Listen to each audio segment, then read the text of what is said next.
Hello my dear students, मेरे प्यारे बच्चों, सुबह का सुप्रभात। आज बहुत इम्पोर्टेंट टॉपिक पढ़ाने जा रहे हैं आपको हम।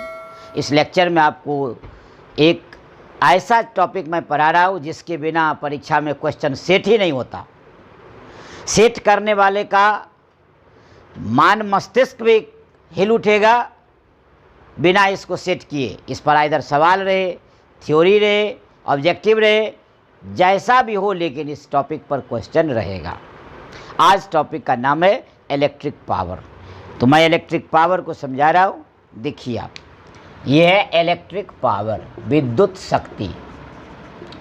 इलेक्ट्रिक पावर, विद्युत शक्ति। पावर, विद्युत, इसका अर्थ क्या हुआ? जैसे आपका पंखा है, बल्ब है, हीटर है, गीजर है, टोस्टर है, रेडिएटर है, कई ऐसे सामान हैं जो विद्युतीय उपकरण हैं। तो कहता है विद्युतीय उपकरण एक सेकंड में जितनी विद्युत ऊर्जा का उपभोग करता है, कंज्यूम करता है, खपत करता है, उसे उस विद्युतीय उपकरण की विद्युत शक्ति कही जाती है। इससे क्लियर हो गया कि हर एक apparatus का, हर एक डिवाइस का अलग अलग इलेक्ट्रिक पावर होगा। स्वाभाविक बात है, एक सेकंड में कूलर विद्युत ऊर्जा का जितना अमाउंट खपत करेगा, एसी एयर कंडीशन जिसको बोलते हैं आप, वह एक सेकंड में अलग अमाउंट में खपत करेगा। लेकिन एक बल्ब है 100 वाट का, वो एक सेकंड में अलग खपत करेगा। आपके पास इलेक्ट्रिक आयरन है जो एक सेकंड में अलग विद्युत ऊर्जा का खपत करेगा। तो अलग अलग विद्युतीय उपकरण की विद्युत शक्ति अलग अलग होती है, और वह विद्युत शक्ति हम निकालते कैसे? पर यूनिट टाइम में।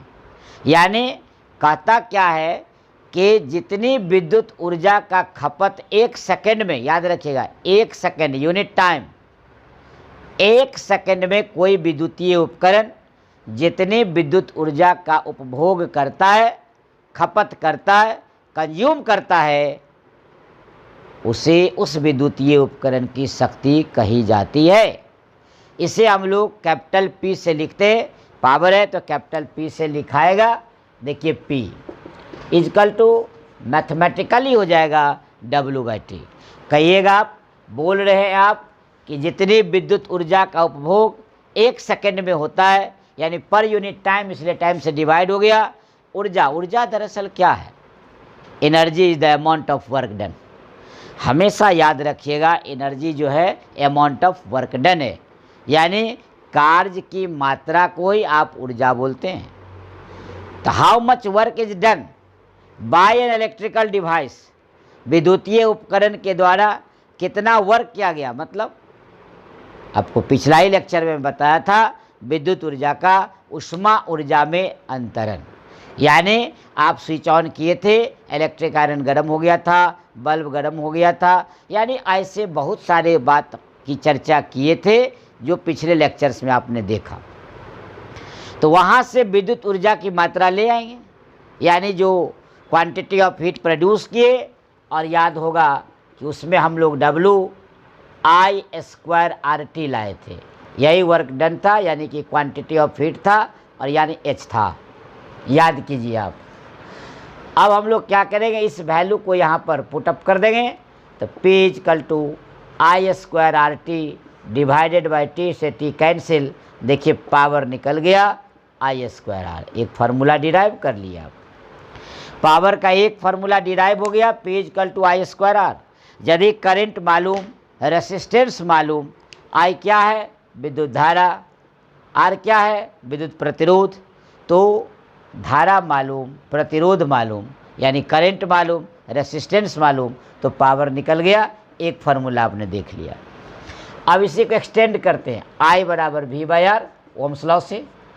देखिए आराम से आप ले आए, तो V²/R² मल्टीप्लाइड बाई R, एक R से एक R कैंसिल। तो देखिए P बराबर हो गया V²/R। यदि पोटेंशियल डिफरेंस मालूम हो, यानी वोल्ट मालूम हो और रेसिस्टेंस मालूम हो, तो आराम से आप निकाल सकते हैं पावर। यानी वोल्ट और प्रतिरोध मालूम तो पावर निकल गया। एक चौथा एप्लीकेशन, अब इसी को और आगे बढ़ा देते हैं। देखिए P=V², R=V/I, आई चला गया ऊपर, एक भी से एक भी कैंसिल, देखिए आ गया P=V/I। इस तरह पावर का ये भी फॉर्मूला डिराइव कर लिए कि पावर V/I। अब आपको जो ज़रूरत हो, जिसकी आवश्यकता हो, जो वैल्यू दिया रहेगा और उससे रिलेटेड कोई दूसरा वैल्यू निकालना होगा, फाइंड करना होगा, तो आप उस फार्मूला में से ही कोई इसको चुन लेंगे और आप बना लेंगे। हम बार बार आपको याद दिलाते हैं, इस टॉपिक के बिना 10th का क्वेश्चन सेट ही नहीं हो सकता। यानी कोई भी फिजिक्स के जो इमिनेंट टीचर होंगे, विशेषज्ञ होंगे, रियल में फिजिक्स के जानकार होंगे, और उनके हाथ में यदि ये मिलेगा कि टेस्ट पेपर को सेट किया जाए, तो इलेक्ट्रिक पावर के बिना टेस्ट पेपर सेट नहीं होगा। ये परिचय आप अगले साल के एग्जाम में देख लेंगे टेस्ट पेपर मिलाकर, फिर मैं आपको याद आऊँगा। तो P=VI, तो इस तरह कई फार्मूला आपको निकल गया। इस पर हम लोग सवाल भी सीखेंगे, लेकिन अब इसका यूनिट जान लेंगे कि इसका यूनिट क्या है, what is its unit. Unit समझ सकते हैं आप, यूनिट का मतलब हो गया मात्रक। तो पावर का ऐसा यूनिट होता है वाट, इसका याद रखेंगे। ऐसा यूनिट होगा, ऐसा यूनिट वाट होता है, वाट। आप देख सकते हैं यहाँ वर्क डन बाय टाइम, इसका अर्थ क्या हो गया, वर्क डन का जूल, टाइम का सेकेंड, और इधर आप लिखे 1 वाट 1 जूल बाय 1 सेकेंड। कहीं भी ऑब्जेक्टिव आ जाए 1 वाट = हाउ मच, तो लिखेगा 1 जूल बाय 1 सेकेंड। इसलिए जूल पर सेकेंड भी आप इसका यूनिट बोल सकते हैं। यदि बिगर यूनिट में जाते हैं तो KW लिखा रहता है, किलोवाट। कोई बात नहीं, 1 किलोवाट 10⁻³ वाट, यानी 1000 वाट। और बिजली का उत्पादन देखते होंगे आप, मेगावाट में बोलता है, 1 मेगावाट। कहता है 150 मेगावाट ज़रूरत है, 200 मेगावाट ज़रूरत है। पूरे राज्य को बिजली की आपूर्ति करने के लिए 1300 मेगावाट चाहिए, मान लीजिए ऐसा बोलता है। तो मेगावाट का अर्थ हो गया 10⁻6 वाट। 1 मेगावाट 10⁻6 वाट। तो ये आपका बिगर यूनिट हो गया, किलोवाट कहिए या मेगावाट कहिए, ये बिगर यूनिट हो गया। लेकिन स्मॉलर यूनिट हो गया इसका सीधे सीधे वाट, जो जनरल है ऐसा यूनिट, ये वाट हो गया। अब वाट को किलोवाट में बदलिए या किलोवाट को वाट में बदलिए, मेगावाट को वाट में बदलिए, ये आपका काम है, रिलेशन आपके सामने है। ये अलग बात है कि आप मोटर के रूप में भी इलेक्ट्रिक पावर का ज़्यादा इस्तेमाल करते हैं। जैसे घर में आपको इलेक्ट्रिक मोटर लगाना है पानी भरने के लिए, हर घर में मोटर लगाया जाता है आजकल। पानी की सप्लाई को अपने टंकी तक पहुंचाने के लिए मोटर की ज़रूरत होती है। तो मोटर का पावर बोलता है 1.5 HP ले लेना, यानी मोटर 1.5 HP का ले लोगे, एकदम आराम से पूरा घर पानी सप्लाई हो जाएगा। तो भाई HP जो यहाँ है, ध्यान से देखेंगे, इसको बोलते हैं हॉर्स पावर, HP अश्वशक्ति। हिंदी में बोलते हैं अश्वशक्ति, घोड़े की शक्ति, यानी HP हॉर्स पावर। ये ब्रिटिश सिस्टम से लाया गया है। ये अंग्रेज जब राज्य करते थे तो अंग्रेजों से लाया गया। और 1 HP = 746 वाट, यानी एक अश्वशक्ति 746 वाट के बराबर होता है। तो याद रखेंगे, ये ऑब्जेक्टिव क्लियर पूछता है परीक्षा में, 1 अश्वशक्ति बराबर कितना वाट। याद रखिएगा 746 वाट 746 वाट। अब तो क्लियर हो गया कि आपके घर में 1 HP का मोटर है तो 746 वाट का है, 1.5 HP का है तो इसको कन्वर्ट कर लेंगे, 2 HP का है तो कन्वर्ट कर लेंगे। इस तरह आपका प्रैक्टिकल यूनिट है, व्यवहारिक मात्रक है, यानी इलेक्ट्रिक पावर का व्यवहारिक मात्रक है अश्वशक्ति या हॉर्स पावर। तो इस तरह ये यूनिट हो गया, ये फार्मूला हो गया। इस तरह इलेक्ट्रिक पावर को आप देख लिए। अब इसका एक छोटा सा ब्रीफ नोट्स बना लेते हैं, काम चल जाएगा। हम लोग पढ़ रहे थे इलेक्ट्रिक पावर, देखिए इसका ब्रीफ नोट्स तैयार कर दिया आपके सामने। जिस बात को हमने आपको बताया था उसी को मैंने इसको सारणीबद्ध रूप में यानी आराम से सजा दिया। देखिए अलग अलग टेबल बनाकर इधर हमने विद्युत शक्ति लिखा है। देखिए ध्यान से कि किसी विद्युतीय उपकरण द्वारा 1 सेकंड में उपभोक्त विद्युत ऊर्जा, ये उपभोक्त है, ये समझने में दिक्कत नहीं होनी चाहिए। ये उपभोक्त है, इसका मतलब हुआ कंज्यूम्ड। कंज्यूम्ड मतलब खपत, तो जितना खपत किया गया उपभोक्त हुआ, कंज्यूम्ड किया गया, उसको हम लोग बोलते हैं उपकरण की विद्युत शक्ति। लेकिन ध्यान रखना है 1 सेकंड में, टाइम है, इसलिए 1 यूनिट टाइम में, यानी इसका मतलब टाइम से डिवाइड होगा। इसे प्रायः पी से सूचित किया जाता है। इसका एसआई मात्रक देख सकते हैं आप, वाट होता है। ये अदिश राशि है, स्केलर क्वांटिटी, ये ऑब्जेक्टिव में काम देगा। अब हम लोग पहले से परिभाषा जानते हैं, P बराबर W/T, work done by time. Work done कितना निकाले थे पिछले लेक्चर्स में, I²RT।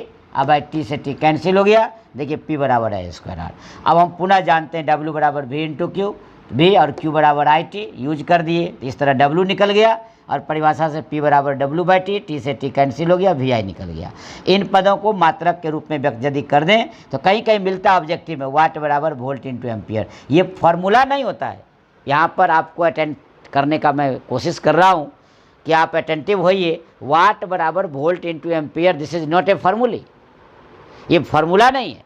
लेकिन ऑब्जेक्टिव में, रेलवे में, एसएससी में, अदर कोई एग्जामिनेशन जो कम्पिटिटिव एग्जाम है, वह आपको फंसाने के लिए डायरेक्ट फार्मूला न दे करके यूनिट पर डाल देगा, तो वहाँ यूज कर देंगे वाट बराबर वोल्ट इंटू एम्पियर। ये ध्यान रखिएगा, पावर का वाट, V का वोल्ट, I का एम्पियर। अब देखिए यहाँ पर फिर जानते हैं P बराबर V इंटू I, चूँकि यहाँ आ चुका है। अब देखिए हम V अपना जगह पर रखिए और I ओम्स लॉ से V/R, देखिए P बराबर V²/R हो गया। अब इसका मात्रक लिख दिए कि SI मात्रक वाट होता है, 1 वाट बराबर 1 जूल/1 सेकेंड, इसलिए कि P बराबर W/T, W का जूल, T का सेकेंड, इसलिए जूल/सेकेंड को बोलते हैं 1 वाट। ये नहीं लिख दिए हम 1 जूल प्रति सेकेंड, कार्य करने की दर को 1 वाट कहते हैं। इसका बड़ा मात्रक अभी हमने बताया था किलोवाट और मेगावाट। 1 किलोवाट 10⁻³ और 1 मेगावाट 10⁻6 वाट है। इसके अलावा हमने कहा था कि आपको अश्व शक्ति, हॉर्स पावर के रूप में व्यावसायिक यानी कॉमर्शियल हम लोग यूज करते हैं, मोटर खरीदते हैं पानी के लिए, टंकी में भेजने के लिए, तो इसीलिए हम लोग यहाँ HP का यूज करते हैं और 1 HP होता है 746 वाट। इस तरह आपने इलेक्ट्रिक पावर को देख लिया, आपको समझ में भी आ गई होगी बात। हमको नहीं लगता है कहीं आपको डाउट लगा होगा। Thank you all the best. फिर हम लोग मिलते हैं अगले लेक्चर में। Have a nice day to everyone.